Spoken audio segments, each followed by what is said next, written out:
की बार बार रिपोर्ट्स के जरिए हम इस वक्त तस्वीरों के जरिए ग्राउंड रिपोर्ट्स के जरिए इसलिए बता रहे हैं ताकि आपको पता चले कि क्या स्थिति बनी हुई। बीते 3 दिन से जो स्थिति खराब हुई है उसमें पुलिस प्रशासनिक टीमें लगातार कोशिश कर रही है, लेकिन बहुत ज्यादा असर होता हुआ दिख नहीं रहा। मैं सीधे आपको नूह लिए चलती हूँ इस वक्त, जहां मेरे सहयोगी जावेद हैं।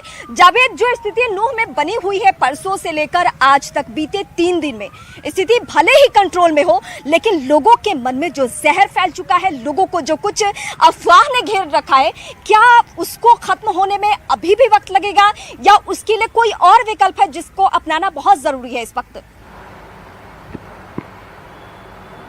देखिए, परसों नूह में हिंसा हुई थी, उसके बाद से स्थिति नूह में नियंत्रण में है। कल पूरा दिन नूह में शांति रही, कोई नई घटना नूह में दर्ज नहीं हुई, आज भी कोई घटना नई रिपोर्ट नहीं हुई। इस दरमियान क्या क्या हुआ वो भी हम आपको बता देते हैं। लगातार अर्धसैनिक बलों की टुकड़ी जो है वो नूह में तैनात है, फ्लैग मार्च चल रहा है, जगह जगह तैनाती की गई है। इसके अलावा जो अमन कमेटी की बैठकें हैं वो लगातार हो रही हैं। कल भी अमन कमेटी की बैठक हुई थी और परसों शाम में भी अमन कमेटी की बैठक हुई थी। और साफ तौर पर जो जिलाधिकारी हैं और एसएसपी हैं, उन्होंने साफ तौर पर कहा है कि अभी स्थिति नियंत्रण में है। अब आगे क्या कार्रवाई होगी उसके लिए लगातार एफआईआर दर्ज की गई है और इसके अलावा धरपकड़ का काम शुरू किया गया है। करीब 100 लोगों को डिटेन किए जाने की खबर आ रही है। लगातार जगह जगह से लोगों को पकड़ा जा रहा है जो इस हिंसा में शामिल थे। पहचान की जा रही है सीसीटीवी के जरिए। हम जहां मौजूद हैं ये अलवर अस्पताल है। अलवर अस्पताल को भी निशाना बनाया गया था, जो अस्पताल प्रशासन ने बताया है। और जो सीसीटीवी हम दिखा भी रहे अपने दर्शकों को वो इसी अस्पताल की है, जहां जो बलवाई थे वो सीसीटीवी को तोड़ रहे थे। और जो अंदर अभी मैं अगर आपको दिखाऊं तो यहां पर जो कांच के शीशे थे दरवाजे में लगे हुए उनको तोड़ा गया था बाकायदा। और इसके अलावा बाहर 3 गेट के जो शीशे थे उनको तोड़ा गया था। तो वो नुकसान जगह जगह दिखाई दे रहा है। अब दरअसल कोशिश यही है प्रशासन की कि ये जो स्थिति बनी है नियंत्रण में है, इसको ऐसे ही जारी रखा जाए, नूह में कोई नया मामला पैदा ना हो। लेकिन चिंता की बात यह है कि अभी सोहना गुड़गांव में जो नई घटनाएं हैं वो कल भी रिपोर्ट की गई थी। कल पूरे दिन तकरीबन 12 घंटे मैं भी नूह में थी और नूह से जो हमने दर्शकों तक रिपोर्ट्स पहुंचाई उसके मुताबिक हम ये बता सकते हैं कि सरकार अपने स्तर पे पूरी कोशिश कर रही है। सीएम कल भी मीडिया के सामने आकर स्टेटमेंट दे चुके हैं कि क्या कदम उठाए जा रहे हैं, जो घायल है इस वक्त उनको मुआवजा दिया जाएगा। इसके अलावा जिन जिन लोगों की भूमिका बहुत संदिग्ध रही है उसको लेकर सीएम ने कल से लेकर आज तक क्या कहा वो भी इस वक्त हम आपको सुनवाएंगे। और साथ ही साथ दुष्यंत चौटाला क्या कह रहे हैं, ये दोनों बयान बहुत मायने रखते हैं। अभी तक 116 लोग ये अरेस्ट हो चुके हैं और उनको आज उनका रिमांड लिया जाएगा ताकि उनसे और जानकारी लेकर के जो भी लोग इसमें दोषी पाए जाएंगे उनको पकड़ करके उनके खिलाफ सख्त से सख्त कार्रवाई की जाएगी। किसी को भी बख्शा नहीं जाएगा। हाँ, जो आम नागरिक हैं उनकी सुरक्षा करना ये हमारा दायित्व है। उस सुरक्षा के लिए हमारी जो सुरक्षा एजेंसीज हैं, हमारी पुलिस है, वो सतर्क है। बाकी हरियाणा में भी जो कोई छोटी मोटी घटनाएं हुई हैं वो सब कंट्रोल कर ली गई हैं। करनी थी उसको पूरा टाइट कर दिया गया, क्योंकि जो आयोजक थे कल की यात्रा के उन्होंने भीड़ एस्टिमेशन का प्रॉपर ब्यौरा डिस्ट्रिक्ट प्रशासन को नहीं दिया।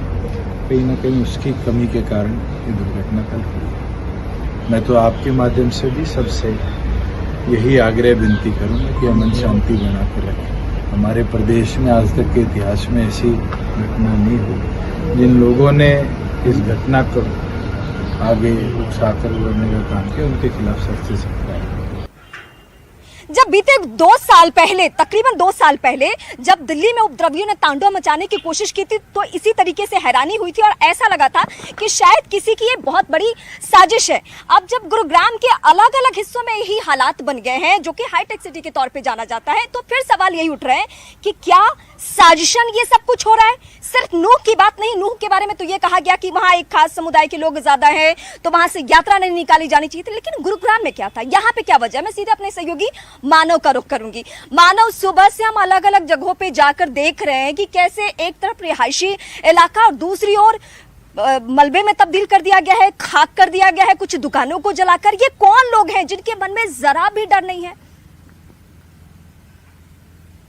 देखिए रीमा, जब हम तस्वीरें देखते हैं तो 2 चीजें बहुत साफ हैं। जो बात सरकार भी लगातार ये बात कह रही है कि साजिश तो है और जिस जगह पर मैं मौजूद हूं ये गुरुग्राम का सेक्टर 70 है। तकरीबन रात के 9 बजे बीती रात यहां पर आग लगाई गई थी और देखिए आग लगाने के लिए एक ऐसी जगह चुनी और उस समय चुनी गई जब जिला प्रशासन ये कह रहा था कि धारा 144 कम से कम 8 से 9 जिलों में लगी हुई है और गुरुग्राम में खासतौर से मॉल दुकानें बंद कर दी गई थी और ये कहा गया था कि पेट्रोल बोतल जो कि पहले से बोतलों में खुला नहीं बेचा जाता है तो ये कहा गया था इसका हम सख्ती से पालन कराया जाएगा।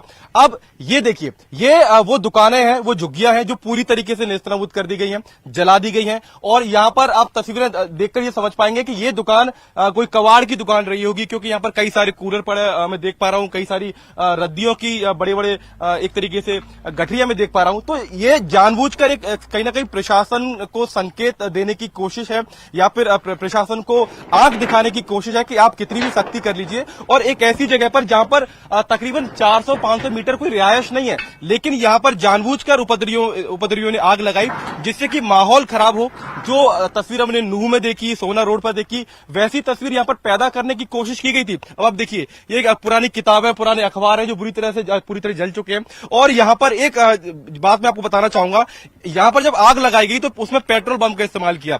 जब हम यहां पर पहुंचे हुए थे तो सामने करम सिंह आपको तस्वीर दिखाएंगे, एक छोटी सी दुकान है, एक छोटी सी झुग्गी है, उसके ऊपर वो काला निशान आप देख रहे हैं, वहां पर एक पेट्रोल बम था जिसको अभी से तकरीबन 15 से 20 मिनट पहले यहां से 2 पुलिसकर्मी आए, वो पेट्रोल बम छत के ऊपर से उतार कर ले गए। वो जिंदा पेट्रोल बम था, यानी उन्होंने उस दुकान को जलाने की कोशिश की थी, आग लगाने की कोशिश की थी, उसको जलाने में वो नाकामयाब रहे। लेकिन ये तस्वीरें अपने आप में हैरान करती हैं क्योंकि गुरुग्राम वो शहर है जहां पर फॉर्च्यून 500 यानी एमएनसी बड़ी बड़ी कंपनियों के दफ्तर हैं और जब ये दफ्तर यहां पर आज बंद पड़े हैं, तमाम लोग अपने घरों में कैद हैं, तो सवाल ये उठ रहा है कि अगर गुरुग्राम सेफ नहीं है तो बाकी हरियाणा के जिलों से हम क्या उम्मीद लगा सकते हैं। रीमा,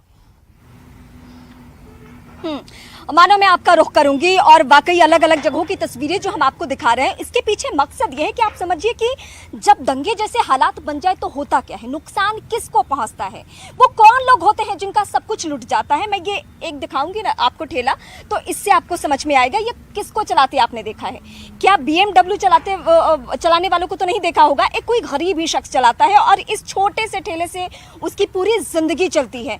रोजमर्रा का काम वो इससे निपटाए, उसके बाद क्या होगा, उसके घर में रात को चूल्हा जलेगा। लेकिन दंगाइयों ने, उपद्रवियों ने क्या कदम उठाए हैं, इन तस्वीरों को दिखाकर मैं आपको बताना चाहती हूँ। गुरुग्राम के बहुत ही पॉश एरिया का मैं पूरा इलाके में घूम रही हूँ और वहां की तस्वीरें आप तक पहुंचा रही हूँ।